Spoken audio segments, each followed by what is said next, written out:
Hello, my name is Kamal. I am from the clouds. I'm a human now, but I used to be a raindrop. Word up, I'm really good at putting words up. I make them levitate and circle with the birds. I don't need to force it, I let it occur. Whatever occurs, thank you. Feel like I was touched by an angel. Once again, a whole nother angle. I got a lot of holes in my angle. I got a lot of love and a whole lot of ignorance, and that's a good thing if you want to relate. I'm just trying to relate. I'm just trying to relate.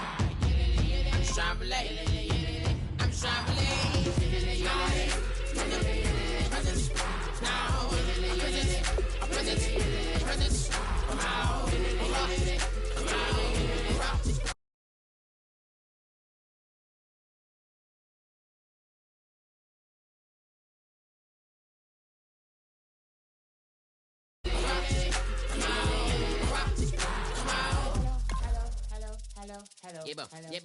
Hello.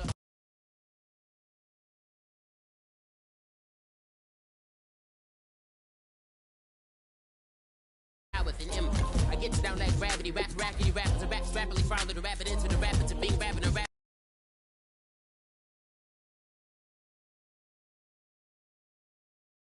To the sky, I'm a rebel, feeling rhythmically right, and vigorous spinner right to the rhythm, widow to side eye. I am the killer in the grasses. I am the kid in the corner with the glasses. I am the specter, you should respect them. I don't expect the special, ain't special. I don't expect nothing. I'm just really glad I can say something. That's a blessing. Ain't no stress affecting my presence. But sometimes the pressure keep pressing. Worst keeps my impression impressed. That's the way to relate. I'm just trying to relate. I'm just trying to relate. I'm just trying to relate. I'm just trying to relate.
I'm Larry Ridley, and this is Madden 17 on EA Sports.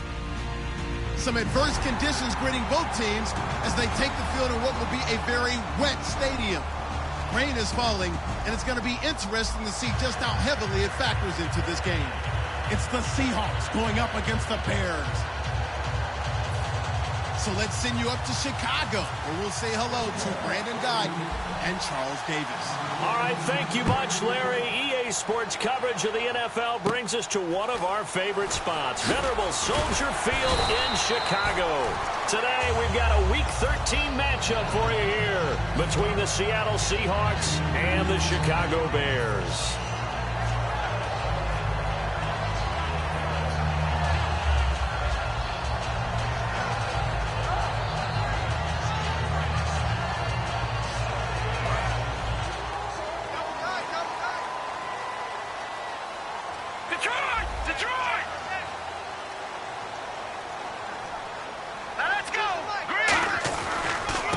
And they'll run it here. And he'll get this one up to about the 39 here. 5 yards is the tally on first down. That brings up 2nd and 5. And here's the offense today that hopes to get off to a strong start.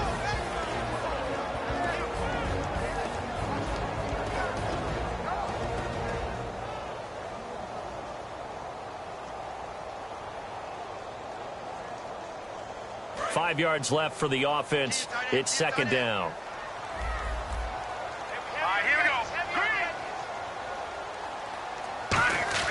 They'll set up a throw. Man open left side is Brown. And he'll be taken down, but not before he gets into enemy territory. So how do you beat man coverage? First of all, you want to be a superior receiver, but you know something, that guy who's covering you, he's usually pretty good too. So the corner route is usually a great spot to get it done. And the offense lining up 1st and 10.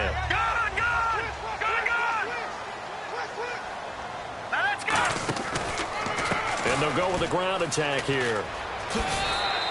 It's a 7-yard carry to set them up with a 2nd and 3.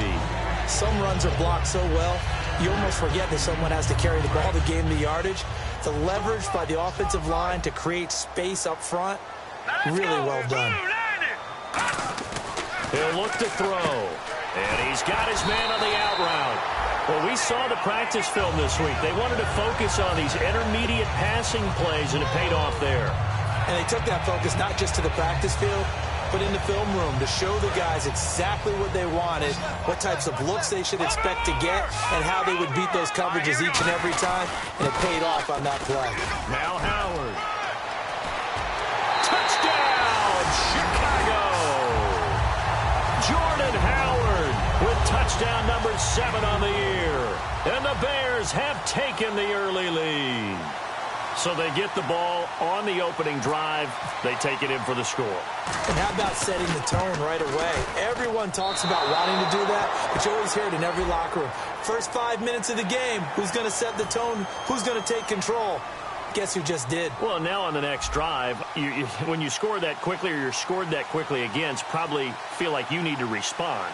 Yeah, without a doubt. In other words, you've actually put the pressure even more so on your opponent. And we'll see if this rain affects the team's decisions going forward, but they kick it here, and it's good. The kickoff team on the field now as they will send this one away. And this will not be returnable. It's out of the back of the end zone for a touchback.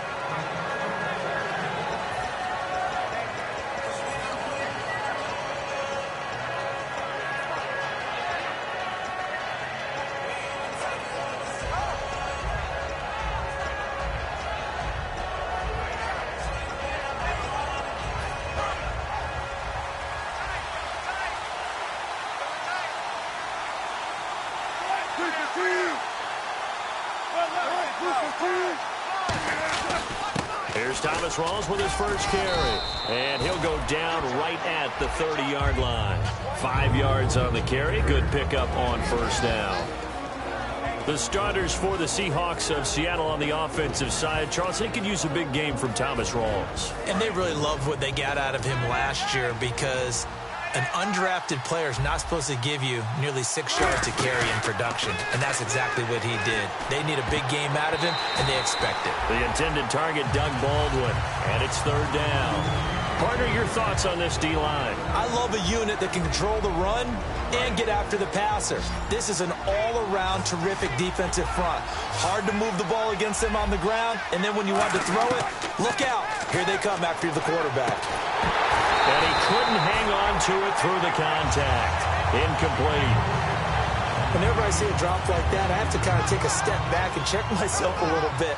So used to seeing those big guys make big-time spectacular plays that when they drop one, I have to remind myself, we ask a lot out of these guys.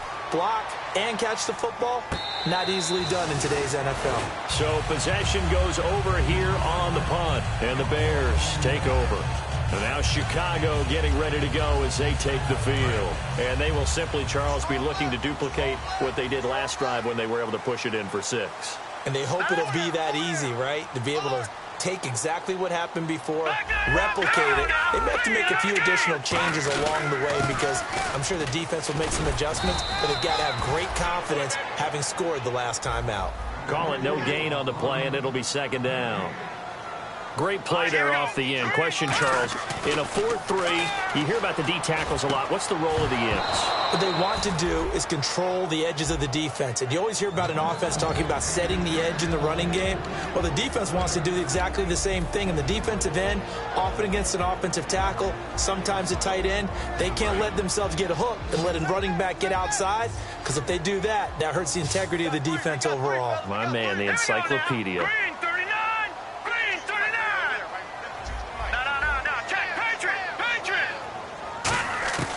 On 3rd down, he'll drop to throw.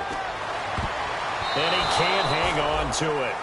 Nearly picked. He's known for his hands defensively, but instead it just brings up 4th down.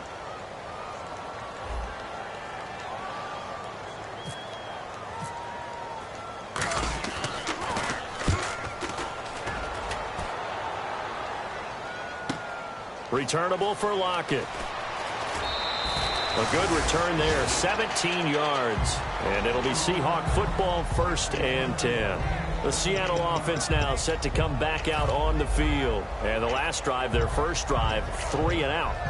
What changes here, if anything? I think it's making sure the guys that you trust the most with the ball, the biggest playmakers you have, that they touch it on this possession to try and get things moving. Get it to the horses.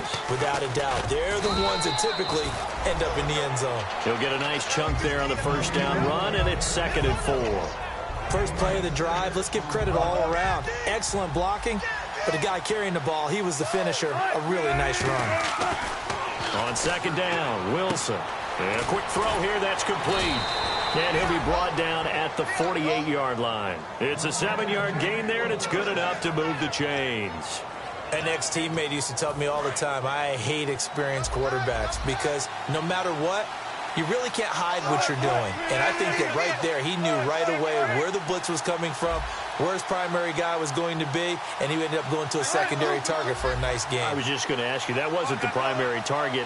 He's so good at that, isn't he? I think he knew right away that he wasn't going to get to his primary guy. I think he read that as soon as he got to the line of scrimmage, knew where the pressure was going to come from, and said, I know how to beat that, and that's what he did. Give him 5 on the carry there, and it'll be 2nd down. In today's NFL, you hear all the time about stretching the field and creating space in order to run plays. A toss play will help accomplish that because now you're pushing a defense to chase you all the way to the edges and to the sideline. That's a nice run, probing now early to try and get things done later. So 2nd and medium, 2nd and 5 now.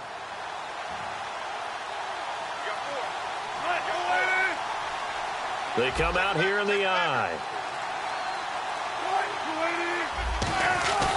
On 2nd down, Walls.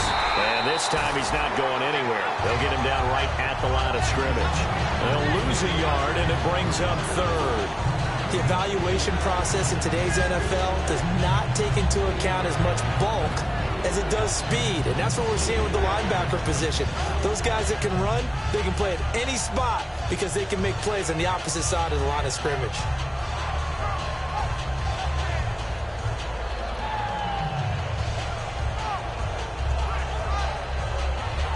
5 yards to gain here on 3rd down.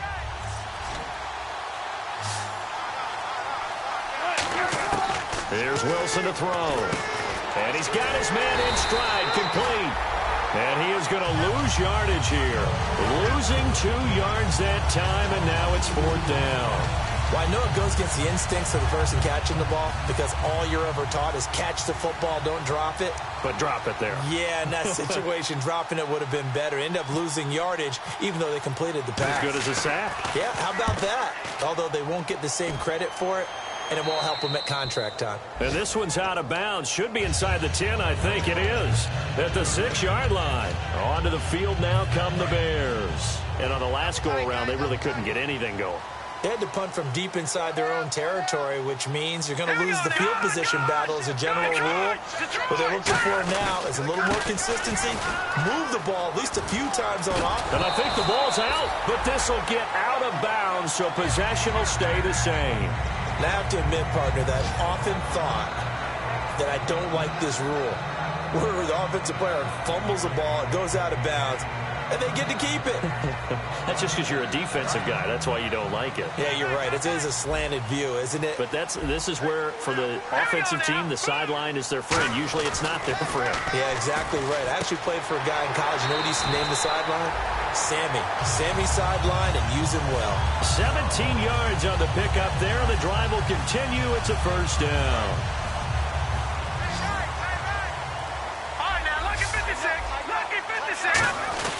On 1st down, they run with Howard. And unable to get downhill there, so 7. It's really simple to say that